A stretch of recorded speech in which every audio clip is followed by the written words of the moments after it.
how do you do it? That is a question that I get asked a lot.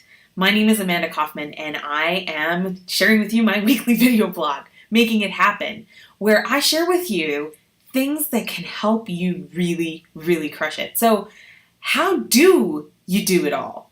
I get asked this question a lot, and it's because I do a lot, and I interact a lot with other people. And I have a 1-year-old at home. I have a 5-year-old at home. I have a stepson who's 10 and a stepdaughter who's 12. And I love spending time with all my kids. And I'm married, and I have a business, and I have extracurriculars and other things that I'm involved with. I have friends, and I spend a decent amount of time at the gym. So how is it that I'm able to get all these things done? It's through high performance, man. Through high performance, baby.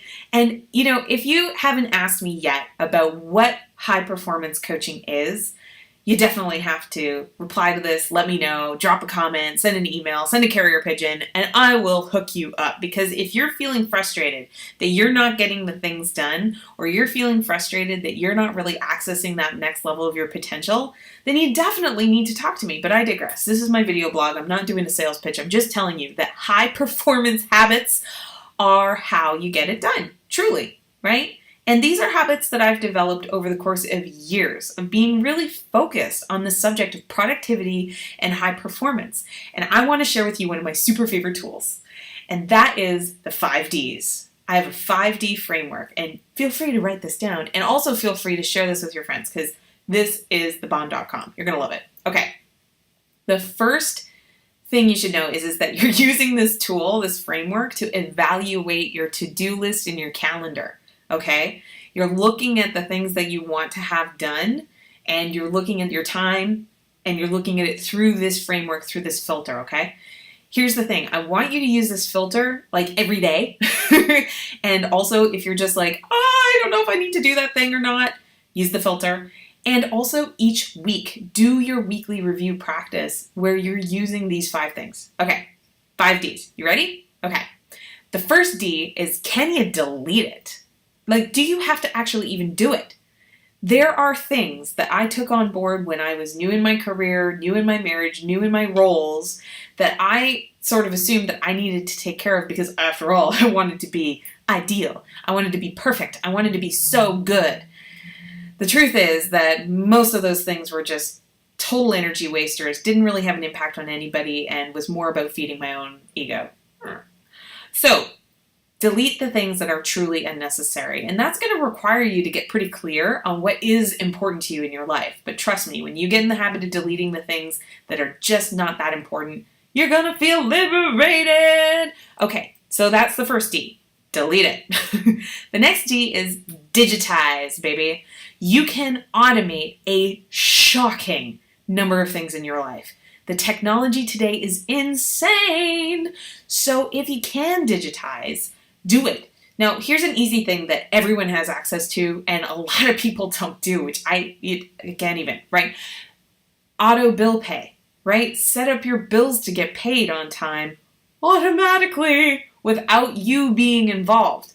It's crazy how liberating it is when you start looking for, well, how can I make this automatic instead of having me be involved in the doing?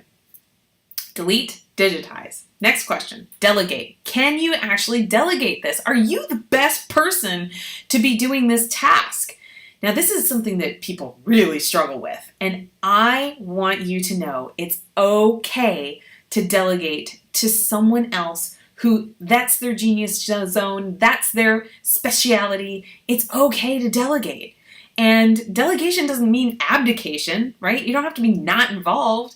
There's an art to delegation, and I'll do a different video on that. But the point is that if you don't personally have to do it, see where you can delegate, right? And especially you business owners. But honestly, in corporate, I had a virtual assistant that was helping me do things like plan my quarterly date day and making sure that I, have my social calendar all sorted out. So don't feel like you only, if you're an entrepreneur, can you do delegation.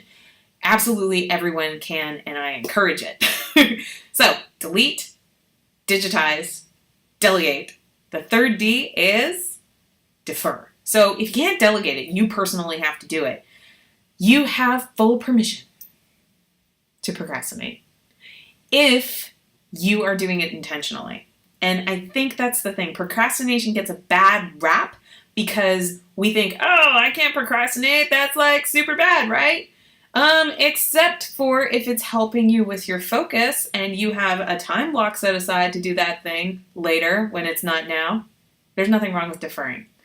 The last D, so from the top, we have delete, digitize, delegate, defer, and of course, do. Now, as you're going through this process, if it takes you less than 2 minutes to just do the thing, I recommend you do the thing instead of deferring it. Just do it. Just like, don't even waste energy on putting it into a list or popping it in your calendar, right? When you truly have to be the one to do it, then do it, right? And if you can't do it right then, great. That's actually a defer, right? So you're going to defer it. And that's okay too. So here's a really super cool thing. If you're not actively doing the task, you can actually take that same task and run it back through the 5 Ds again, right? Check it, right? Sometimes I defer things and I defer them and I defer them and I defer them and then I look at it and I go, wait a second, I don't even need to do this. And then I delete it, right? Or I defer and I defer and I defer and I realize, oh my gosh, I can totally digitize that or I can totally delegate it. You get the point, right? So just because you've landed on one of those Ds doesn't mean that you can't run it back through again. So this is a bit of a longer vlog, but I really want you to be empowered to do as much as you want in your life. And it starts with high performance habits. And this framework is going to help you to do more that you really want to do that's actually aligned with something that's important to you. My name is Amanda Kaufman, and I hope that you loved this. I'll talk to you again real soon. Take care. Hey there, I hope you loved this week's episode of Making It Happen with Amanda Kaufman. It's my weekly video blog series where I share with you tips, tricks, tools, and strategies to help you make it happen in your own life. So if you want more great tips, be sure to check out my blog on amandakaufman.net. You can subscribe to have these video tips delivered to your inbox every week. And of course, if you have any comments, I'd love to hear them. I want to hear where you want more support in making it happen. So be sure to reply to any email, leave comments. I do respond. And of course, you can follow me on Facebook, Twitter, Instagram, and YouTube if that's more your jam. Very happy to see you each week. So take care and have a great one. We'll see you next week.